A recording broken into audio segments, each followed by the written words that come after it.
ना माधव समो मासो ना कृते नियुगम समम ना चा वेद समम शास्त्रम ना तीर्थ गंग्याम समम। जय जय श्री राधे। वैशाख के समान कोई मास नहीं, सतयुग के समान कोई युग नहीं, वेद के समान कोई शास्त्र नहीं और गंगा जी के समान कोई तीर्थ नहीं। बिल्कुल उसी तरह अक्षय तृतीया के समान कोई तिथि नहीं। बोलिए जय श्री राधे। अब इससे इतना तो समझ में आता है कि अक्षय तृतीया कितनी बड़ी, कितनी महान, कितनी फलदायी तिथि है। तभी तो कहते हैं इस दिन जो भी कर्म किया जाता है वह अक्षय हो जाता है, उसका कभी क्षय नहीं होता। इसी के बारे में हम बहुत सारी सुंदर चर्चा सुनेंगे, क्यों ये इतनी इम्पोर्टेंट है, इस दिन क्या क्या करना चाहिए और बहुत इम्पोर्टेंट क्या नहीं करना चाहिए, उसे भी श्रवण करेंगे। तो बहुत बहुत स्वागत करती हूँ आप सभी का। चलिए शुरू करते हैं श्री अक्षय तृतीया के बारे में, और एक हम इससे जुड़ी कथा भी श्रवण करेंगे बाद में। लेकिन ये इतना इम्पोर्टेंट डे है क्यों? इसके कई कारण हैं। इस दिन क्या हुआ था, जो भगवान विष्णु हैं उनके 24 अवतारों में से भगवान परशुराम, नर नारायण और हैग्रीव, ये 3 जो भगवान के अवतार हैं, ये अक्षय तृतीया के दिन ही धराधाम पर प्रकट हुए थे। ये दिन वही है जिस दिन कुबेर को खजाना मिला था। जो धन के देवता हैं कुबेर, उनको आज ही के दिन यह पदवी प्राप्त हुई थी। ब्रह्मा जी के पुत्र अक्षय कुमार का अवतरण भी आज ही के दिन हुआ था। और आप जानते हैं तीर्थ स्थल बद्री नारायण के पट भी अक्षय तृतीया को खुलते हैं। 4 धामों में से बद्रीनाथ भी हैं और वो कितने विशेष हैं। वहाँ के दर्शन आज के दिन से प्रारंभ होते हैं। पीछे वहाँ क्योंकि बहुत बर्फ होती है, इस वजह से बंद रहते हैं 6 मास तक, और आज के दिन प्रथम बार ये पट खुलते हैं और भक्तों को दर्शन प्रदान करते हैं। अच्छा, आप जानते हैं आज ही के दिन माता गंगा पृथ्वी पर आई थी। बोलिए माता गंगा की जय। सुदामा और भगवान श्री कृष्ण का मिलन भी आज ही के दिन हुआ था। सुदामा प्रभु से मिलने के लिए गए थे और ये आज ही का दिन था, शुभ दिन था। भगवान वेद व्यास और प्रभु गणेश जी ने मिलकर इसी दिन से महाभारत लिखनी शुरू करी थी। बहुत बहुत विशेष दिवस है ये। कितनी सारे सुंदर जो प्रसंग हैं वो इसी दिन हुए थे। अच्छा, ये एक ही दिन पर सब नहीं हुए हैं, अलग अलग समय में, पर डे यही था। समझ रहे हैं? इस तरह से कोई प्रसंग सतयुग का है, कोई त्रेता का है, कोई द्वापर का है, बट ये सब के सब अक्षय के दिन हुए थे, अक्षय तृतीया के दिन हुए थे। इसीलिए ऐसा माना जाता है कि ये दिन बहुत बहुत शुभ है। और हमारे सबके लाडले, हम सबके प्यारे श्री बांके बिहारी जी, वृंदावन के राजा बांके बिहारी, वैसे तो उनके दर्शन नित्य ही होते हैं, पूरे वर्ष उनके दर्शन होते रहते, कभी भी जाओ प्रभु अपने दर्शन देते हैं। लेकिन प्रभु अपने चरणों के दर्शन पूरे वर्ष में सिर्फ और सिर्फ अक्षय तृतीया के दिन ही देते हैं। भगवान के चरण सबको अभय देने वाले हैं, सबको निडर करने वाले हैं। ऐसा क्या है जो श्री हरि के चरणों में नहीं है? ऐसे सुंदर पावन चरणों के दर्शन भक्तों को सिर्फ और सिर्फ इस दिन हो सकते हैं, हमारे प्यारे बांके बिहारी के। तो जो भी बांके बिहारी के चरणों के दर्शन करना चाहे वो अक्षय तृतीया के दिन जाए बांके बिहारी के दर्शन करने के लिए, तो उसे चरणों के दर्शन अवश्य होंगे। वरना पूरे साल क्या होता है, जिस तरह की पोशाक बिहारी जी धारण करते हैं उसमें उनके चरण छिपे ही रहते हैं। सिर्फ अक्षय तृतीया के दिन ही प्रभु के चरणों को दिखाया जाता है। यही शुरू से होता आया है। इस दिन भगवान को बहुत सुंदर सुंदर मोटी मोटी पायलें पहनाई जाती हैं, बड़ी प्यारी प्यारी सी। और उनके चरण दर्शन कराए जाते हैं। अच्छा, ये दिन इसलिए भी बहुत विशेष है क्योंकि इस दिन से ही गर्मी शुरू हो जाती है, अच्छी वाली जिसको कहते हैं। और क्योंकि गर्मी शुरू हो जाती है इसीलिए आज के दिन से ही चंदन यात्रा भी शुरू होती है। इसके विषय में एक अलग वीडियो में हम श्रवण करेंगे, लेकिन जो चंदन यात्रा है, जो भगवान को चंदन लगाया जाता है, चंदन चढ़ाया जाता है, चंदन दान किया जाता है, तीनों का मतलब एक ही है, वो इस दिन से शुरू होता है। और आप अगर बिहारी जी के चरण दर्शन करेंगे, कोई भी पिक्चर आप उनकी देखेंगे, फोटो देखेंगे, तो उसमें क्या देखेंगे कि वहां पर चंदन के गोले रखे होते हैं उनके, बिल्कुल गोल गोल बनाकर, बड़े से लड्डू की तरह 2-3 गोले उनके चरणों में रखे रहते हैं। वो चंदन के गोले होते हैं। मान्यता है कि भगवान को शीतलता प्रदान करने के लिए तो वे रखे ही जाते हैं।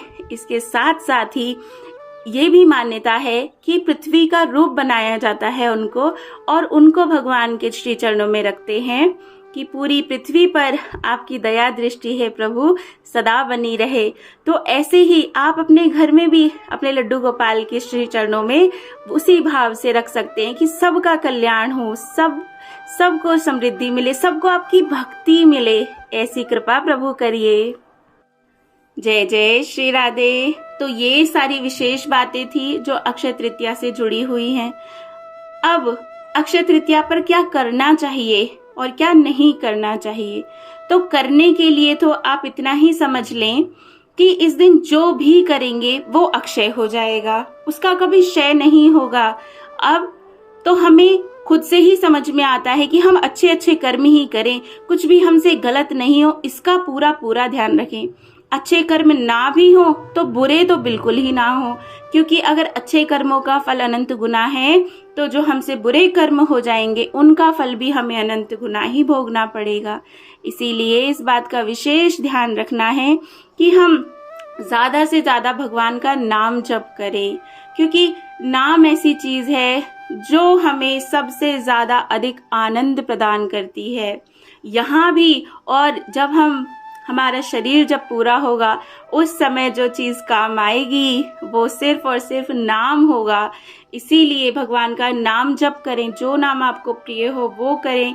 राधा नाम जप सकते हैं, हरे कृष्ण जप सकते हैं, जो मंत्र आपको अच्छा लगे आप वो कर सकते हैं, लेकिन जपना जरूर है। इसके अलावा आप कीर्तन कर सकते हैं, घर में कीर्तन का आयोजन कर सकते हैं, घर के आसपास के लेडीज को बुलाकर या जैसे भी संभव हो, और नहीं तो सिर्फ अपने परिवार के साथ बैठकर प्रभु के सामने 10 मिनट कीर्तन करिए, भले आधा घंटा करिए, 10 मिनट कम से कम करिए, बाकी तो जितना ज्यादा हो सके उनको भजन सुनाइए, कीर्तन करिए। भगवान कीर्तन से बहुत आनंदित होते हैं। नाम जप करिए, भगवान की कथाएं सुनिए, और अपने परिवार के साथ में हो सके तो कोई एक जना सुनाइए, बाकी सब सुने बैठकर। तो ऐसा भी कर सकते हैं। अपनी श्रद्धा के अनुसार जो जो करना कर पाए उतना सब करना चाहिए, लेकिन मैं सबसे ज्यादा नाम जप और संकीर्तन के लिए कहूंगी वो जरूर करें। ऑफिस में हैं या कहीं पर भी हैं तो फोन सबके पास में है, कथाएं तो हम कभी भी अपने कान में लीड लगाकर सुन सकते हैं, भगवान की सुंदर लीलाएं सुन सकते हैं। ये सबसे अच्छा समय होता है जब हम भगवान की लीला सुनते हैं, और फिर अक्षय तृतीया के दिन सुन रहे हो तो उसका तो क्या ही कहना है ना। बस ये सब तो करना है, लेकिन हमें किसी की चुगली नहीं करनी है, बहुत ध्यान रखना है। किसी से भी द्वेष नहीं करना है, अपने मन में जलन नहीं लानी है किसी के भी प्रति, क्योंकि ये सारे भले हम अपने आप में ही सुने या अपने आप में ही करें, लेकिन ये अच्छा फल हमें नहीं देंगे, ये हमसे गलत काम बन जाएगा। किसी को गाली नहीं दे, किसी के साथ लड़ाई नहीं करे, किसी के साथ धोखाधड़ी नहीं करे, इन सब चीजों का भी हमें बहुत बहुत ध्यान रखना है। और इस दिन दान जरूर करना चाहिए। अब दान चाहे आपकी हैसियत अगर 10 रुपए दान करने की है, 11 रुपए दान करने की है, 21 की है, 51 की है, 101, 1000, जितना हो सके उतना किसी गरीब को, किसी ब्राह्मण को दान करें। इस दिन बहुत सारी चीजें हैं, मटकी, सुराही, अन्न, जल, कुछ भी जो भी हो सके, वस्त्र भी दे सकते हैं। जो आपके सामर्थ्य में हो वो आप दान करिए, क्योंकि इस दिन जो दान किया जाता है वो अनंत होकर मिलेगा, आपको ही मिलेगा, आपसे कहीं जाएगा नहीं, लेकिन अनंत होकर मिलेगा। 10 रुपए देंगे तो भगवान 10,000 देंगे, ऐसे समझ लीजिए। तो ये बहुत शुभ दिन है और इस दिन कुछ भी नया खरीदना हो, चाहे सोना, चाहे चांदी, चाहे जगह जमीन, चाहे गाड़ी बंगला घोड़े हाथी, कुछ भी, कोई भी शुभ काम करना हो वो इस दिन करना चाहिए। और ये इतनी सिद्ध तिथि है अक्षय तृतीया, इस दिन शादियां भी होती हैं और इस दिन जो शादी होती है वो सदा बहुत अच्छे से चलती है, कोई परेशानी कोई विघ्न नहीं आते। कहते हैं अक्षय तृतीया का मुहूर्त सिद्ध मुहूर्त होता है, इसमें आपको किसी बिना पंडित से किसी से पूछे सलाह लिए आप कोई भी अच्छा कार्य कर सकते हैं, इतनी सिद्ध तिथि होती है। तो बहुत सारी खूबियां हैं इस तिथि में और हमारे प्रभु बहुत बहुत प्रसन्न होते हैं अगर उनका नाम जप करें, हम कीर्तन करें। मैं फिर से इसीलिए कह रही हूँ, तो अवश्य करें।